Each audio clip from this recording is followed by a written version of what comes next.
आमर गुरुत्वपूर्ण खबर सहित आमरी ओडिशा को स्वागत करुछि मु मानस बुलेटिन आरंभ करबा आज दिन सबुठारु बड़ खबर भारत में दौड़ब बुलेट ट्रेन 2027 अगस्त 15 रु चलिबो एही बुलेट ट्रेन आज तारीख घोषणा करिसेंती रेलमंत्री अश्विनी वैष्णव एही अवसर रे रेलमंत्री कहिसेंती भारत में प्रथम थर पई चलिबो bullet train Mumbai Ahmedabad 508 kilometre रेलपथ रे चलिबो एही बुलेट ट्रेन 320 किलोमीटर जाए रहिबो बुलेट ट्रेन रो बेग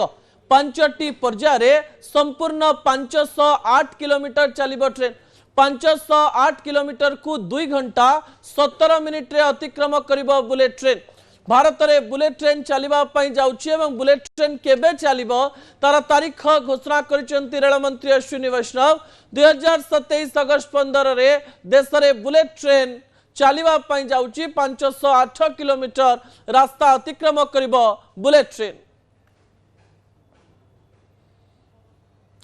पहला सेक्शन है सूरत से बिलीमोरा ओपन होगा, उसके बाद में वापी से सूरत ओपन होगा, उसके बाद में वापी से अहमदाबाद ओपन होगा और उसके बाद में ठाणे से अहमदाबाद ओपन होगा, फिर मुंबई से अहमदाबाद होगा। ये 1 by 1 सीक्वेंस। हाँ, अंडर बता सकते थे 2027 का अगस्त 2026 15 अगस्त 2027।